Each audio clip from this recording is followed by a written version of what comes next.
can remember I got the camera out here with my left arm, and then all of a sudden, kabang, the whole thing fell out from under me. I always said that I never did want to die in a hospital. Hopefully we'll get into a big open young this year. It felt so good to actually convince myself that I'm still able to pursue my passion.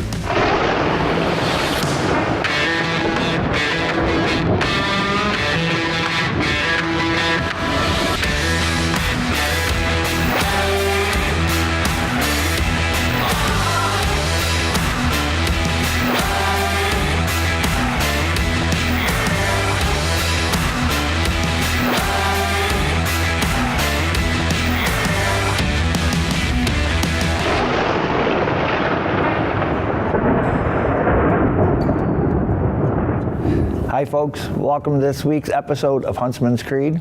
Today we're going to finish Mike's story. Yeah, it's a long story, man. It's a long story, you know how it goes. It was in Alberta, 2008, in May. We'd gone up to do a bear hunt with some good friends of ours. And that day we got up, we practiced, we shot, you know, in bear camp you tend to eat around 2 o'clock and then you go out. So all morning you can practice, you can kind of chill out a little bit, go fishing, there's lots of stuff to do. Well, we did, we shot some archery and we got ready, and I was filming Keith, a good friend of mine, and I was getting all the equipment together. And it was one of those scenarios where you, come on, we decided to go early. So everything was a big mad rush, which in bear camp is really, really crazy because you get to sit on stand for about 10 hours, you know. And I don't know, we grabbed everything, and I didn't get my my hunter safety system. And I was religious. I wore the thing everywhere all the time. And it was, I mean, we had so much stuff to take. It was just something it was laying on my bed. I just didn't pick it up. And we got there, we had a long, long, long ride. I can never get over how far. It was one of the furthest from the base camp. It was the furthest bait. And so we was traveling a long way. It took us about, I don't know, about 3 hours, I guess, to get to where we was, you know, set up. So we climb off the four-wheelers, and we start getting everything ready. We had to move the tree stand higher, so I ended up falling about another 10 feet, which was so funny. But no, we moved the tree stands higher, we got everything situated, and then I'm like, no safety harness. And the outfitter didn't have one with him. Sometimes they'll carry a spare, but he didn't. And I just made the decision to heck with it, you know. We got this TV show to get off the ground, and we got to get footage, so we climbed a tree. And, you know, a friend of mine, he went ahead and got it situated and set, and we both kind of got all the equipment up and started the hunt. And I guess it was, I don't know, maybe 2 hours into the hunt. I was looking out the back way, he was checking out his way, and I saw this really, really pretty chocolate bear. And as he's coming in, I just leaned down, I tapped my buddy on the shoulder, I said, get up. I said, this is a shooter. And I reached around and I grabbed a hold of the camera. At the same time, I just kind of stood myself up, and I got the camera. I can remember I got the camera out here with my left arm, and then all of a sudden, kabang, the whole thing fell out from under me. And somehow the stand, you know, wasn't secure in the tree for some reason. I mean, I never did really find out whether a chain broke or anything like that, but it was strapped at the bottom, so in effect what it done is it trapdoored me. It kind of like, boom, it threw me forward. And the first thing I'm doing is kind of scrambling, trying to get myself uprighted. And, you know, once you get in that position, you don't have much time. I mean, you know as well as I do, it takes like that, and you're on the ground. And I actually landed hands first and bowed up, and that's how I busted my back. But I knew it straight away too. I knew it straight away. I put my hand on my chest like this. After I couldn't get up, I struggled for a while, but I was like, oh, I broke my back. And my buddy got out the tree, and first thing he wanted to do is say a prayer. Right. You know, and then he went charging off to try to get help, which was kind of funny for me, because I'm laying there thinking, it took 3 hours on four wheelers to get back here. You know, Right. it's going to take a while. Right. It's amazing some of the things that go through your head in a situation like that. I always said that I never did want to die in a hospital. I'd almost come to terms with that. It was almost like I screwed up, Right. and now I'm paying the consequence. And I was mad at myself for my family. Right. You know, I'm like, God, you stupid idiot. Should have stayed on the ground. You just shouldn't have got up there. You know, you have a responsibility to the people that love you, not to do dumb stuff. Right. You know, and it was just one of those things. I laid there for a while, and I kind of come to terms with it. I thought I might not get out of here, Right. but what a better place, you know, to leave this earth than Yeah. where you are, where you really love it, you know. Huntsman's Creed TV is proudly brought to you by the Huntsman's Foundation, inspiring and enabling disabled Americans to enjoy our great outdoors. Action Track Chair, we provide freedom, independence, and mobility. Afflictor Broadheads, resistance is futile. And McCabe Outdoor Mobility, serving disabled Americans nationwide.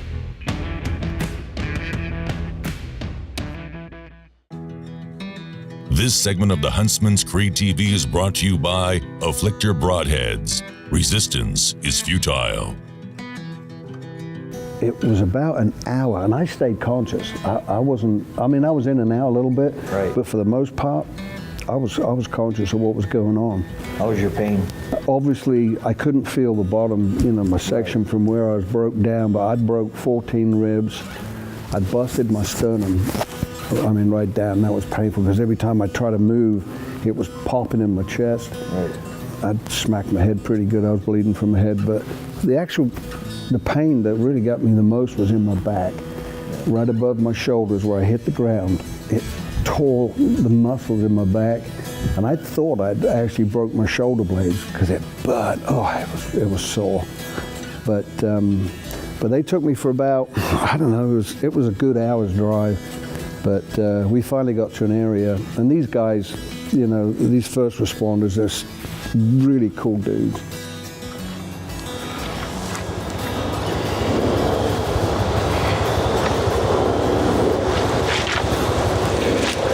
Say something for Mike. Just tell him to hang in there. Hey, buddy, Mike, we're good. We're gonna get you out. You hang in there. You're gonna be fine.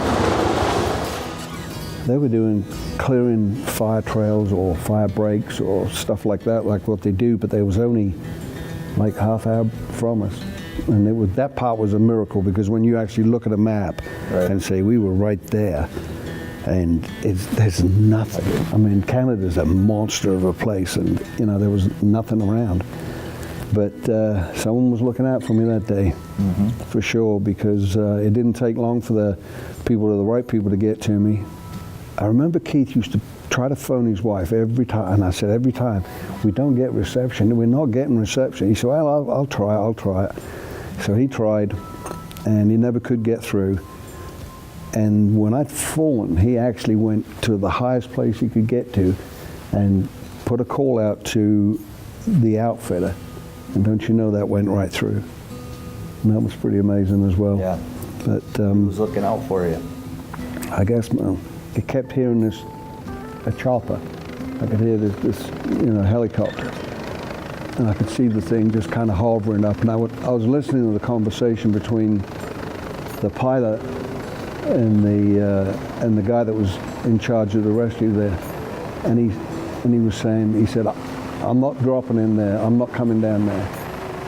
You know, because there's still several trees up. So they grabbed chainsaws and commenced to cutting the world down. I mean, they got everything cleared down. And the pilot was still hesitant, and I'll never forget, as long as I live, The guy turned around and he said, I've done this a dozen times. He says, you will drop down here. He said, otherwise this man is going to die. And I was like, I guess that's when it really hit me. It was like, wow, you better hurry up. You know, get on it. And he dropped down in there, and until I was in the hands of the right people, it was almost like I was, okay, don't go to sleep, just fight there, stay awake, keep, you know, it's almost like if you just sleep or if you go out, you're lost. Right. And I was like gritting my teeth and just kept staying as conscious as I could all the time. And I remember getting loaded into that chopper, and it was really, really narrow, and there was lots of equipment, medical equipment everywhere. And once they slid me in there, the guy was talking to me, and it was almost like, oh, I can relax now. You know, they got me, I can relax now. And it was either that or the morphine. That must probably had something to do with it. A big shot of morphine laid me out. But, you know, I didn't wake up. I've got a little bit of memory of landing. I can remember them trying to pull me out of the chopper, but then from there on out, 3 weeks I was out. What'd I tell you? Real horsepower, huh? Oh yeah. Good girl. Whoa, Betty, whoa, yeah. Don't forget, guys, follow us on Facebook and Instagram. Now this is real horsepower. Come on, baby, let's go. This segment of the Huntsman's Creed TV is brought to you by McCabe Outdoor Mobility, serving disabled Americans nationwide. You know, when we was in the Shepherd Center, they asked about what our goals are. And for me, it was to kill a Pope and Young whitetail that year. And I was already in the season. I've been in hospital for quite a while. Yep. And so I was right up on my hunting season. Coming over in September 24th. September 24th, unless they keep me here. But that's the time. I'm going to be practicing. I got bands here. I'm practicing pulling my bow back to build up these arms and my back muscles. And then hopefully we'll get into a big Pope and Young this year. That's what I'm doing. So, till then, all the best. I started shooting. I went down to one of the Bass Pro shops in Atlanta, and we'd got a bow. And you know, they got the little shooting range in there. We got a bow, got inside there, and we started shooting a little bit. And I'm like, oh yeah, I can do this, you know. Right. But I had to have my wife Kim hold me. So when I pulled the bow back, you know, just picking up the bow, it'd want to pull me out of the chair. Right. But she would hold me in position. I'd say, hold on, babe, and I'd pull that bow back. Yeah. And I think the first group I had 4 arrows at 20 yards like that. And boy, I felt so good because I didn't know how everything was going to work. It was then a battle to, okay, how can I go out in the field and have this security, Right. so that I can pull my bow back and everything else. So I come up with a little thing that I have up underneath my arm. Yep. And we adapt. That's what it's about. You just do the best you can Yep. and adapt. So I wanted to kill a Pope and Young. My son Luke, he would come around, you know, every evening, and he'd take me out after work, and he'd push me in this old dilapidated wheelchair. It looked like it belonged in, you know, one of the 1920s movies. It was hard work for him because there was nothing. I mean, it wasn't no motorized stuff, so he had to literally push or drag me to all my blinds. And the deer used to travel right over the ledge from where my house is, my backyard. And they used to pass had an old, like a tool shed out there. So I told Luke, I said, jump up in my Bobcat. I said, grab that old shed and drag it down the hill. I said, I'll use that as a blind. Yeah. So that's what we did, and we cut a hole in it and we set the thing up. I got inside that thing and it just felt so good to be back out. Oh yeah. In a real live hunting situation. I was like, oh, there, I'm doing it. Yep. we had some young ones come in, but even that, just sitting there seeing the deer coming in was just like, oh, this is back to what I should be doing. Right. And then I had this real nice, he was 11 point, pushing 12. He had a little bump on the other side, so the next year was going to be a good 12 point. And my boy kept reminding me, remember, Pope and Young. He said, you want to shoot a Pope and Young? Well, this was Pope and Young all day long. This deer went at 156. And the manager in me was saying, don't shoot this deer. You know, this deer is only a 3-year-old. Right. You know, you give him at least another 2 years. Right. And I'm like, oh. I was making all the excuses in the world to my boy. I don't think he's big enough. Oh, you should hear him. He was like, shoot that bleep. Right. Shoot that bleep. He was going crazy. He turns around and he just eases off, and I went, oh, I couldn't get a shot. There was a weed in the way. I saw the extra year would make that 170, 180-inch buck, and it was like, gosh, I hate to shoot a deer like that.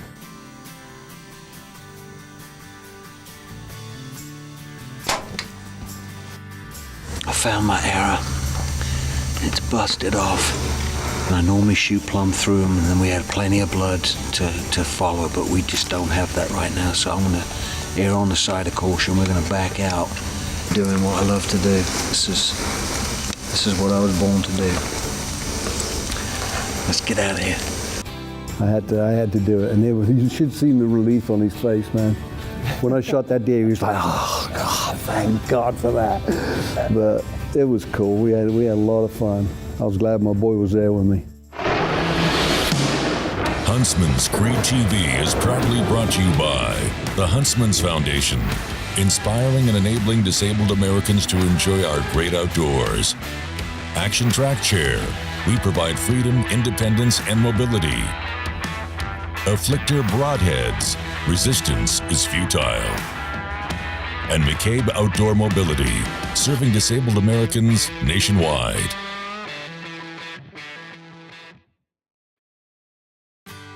This segment of the Huntsman's Creed TV is brought to you by Action Track Chair. We provide freedom, independence, and mobility. The first,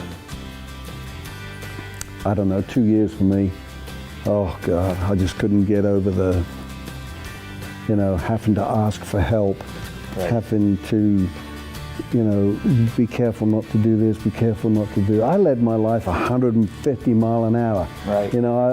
I had 4 businesses. I did all the goofiest stuff. I used to jump out of planes. I used to, skydive, race motorcycle. I always lived my life fast. Right. And then all of a sudden, it's just like anchors on. Right. Now you're going to learn to live it slow, brother. Normal. Yeah. Yeah, normal. The new normal. That's exactly what they called it. Well, it's the next morning. It's been a long night. We looked at the footage, got a really good shot on him. So I don't expect this deer to make it more than 100 yards. We got double lunged him, and I think I'd actually hit the opposite shoulder. Blood was up in there. Son, look at this right here.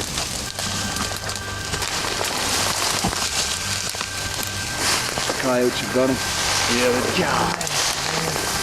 Can you believe it? Boy, he's a good buck. He's a good buck, I told you.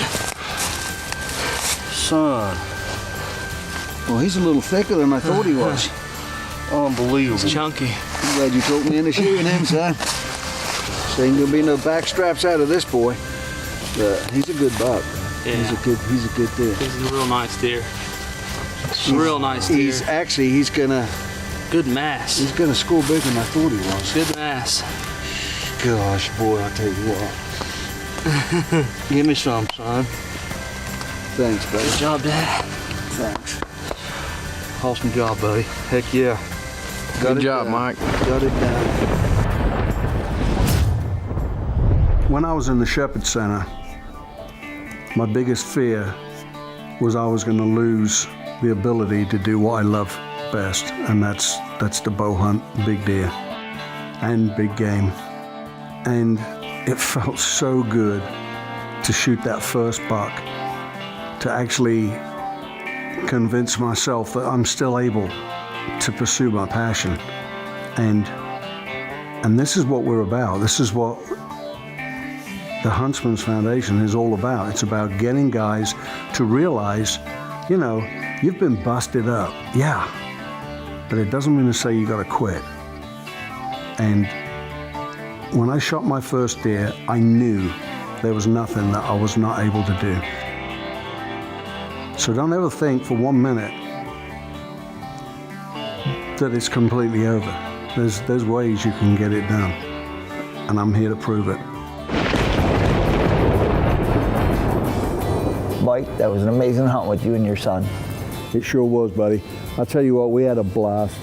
But unfortunately, folks, we're at the end of our show. We've run out of time. Hope you enjoy this week's show. And also, we want you to stick around for next week, because you're going to be introduced to a man that's put his heart and his soul into what we're trying to do. And his name's Bubba. Bubba. Closed captioning provided by the Huntsman's Foundation, inspiring and enabling disabled veterans to return to the great outdoors. When you get out hunting like that, it kind of makes you feel like normal again. Normal right? person, yeah. Yeah. Yeah, people don't look at you different. Right. Yeah. A lot of people don't understand that when they're not, they're not in their situation, so they don't really get it. Yeah. But I know for me, when I'm out hunting, it makes me feel like normal again. Right.